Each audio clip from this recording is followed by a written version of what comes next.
What's up, YouTube? So I got to ask the great question. Prime time Antonio Brown versus prime time Tyreek Hill. Who am I taking? You know this is tough because, man, AB, if he wasn't so cray-cray, who knows where he would have gone. I mean, when I tell you 928 catches, 12, 291 yards, 88 touchdowns, 1,700 yards, punt returns.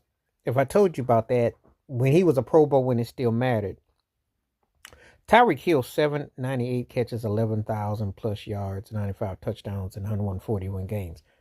Tyreek's lightning speed is incredible. His ability to hit the middle is incredible. As a Buffalo Bills fan, I know all too well how great Tyreek Hill speed and agility is. But they both suffer from lack of common sense in different ways. Tyreek, because he made one of the most asinine moves by leaving Kansas City for Miami, which it ain't gonna end well because he will never quite get that glory he had in Kansas City. It's a win, lose, or what have you with Patrick Mahomes. Mahomes went to multiple Super Bowls while Tyreek Hill couldn't even get out the first round. So let that sink in.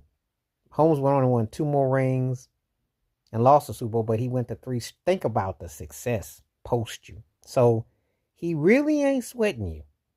Meanwhile, all depend on Tua and what Miami's got. They can't play anything beyond December 1st. The cold stops them.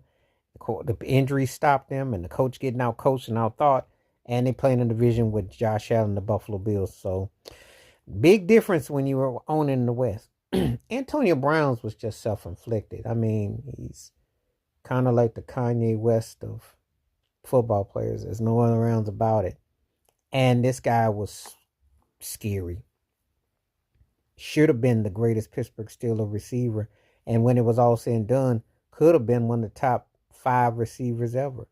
Because his early start of his career, even though they bend the rules, this guy was slippery and mobile. And, one of those guys that you sit there and you go like, wow, this guy was no joke. He was really all that. But his lack of focus, his lack of depth, his lack of just staying on par.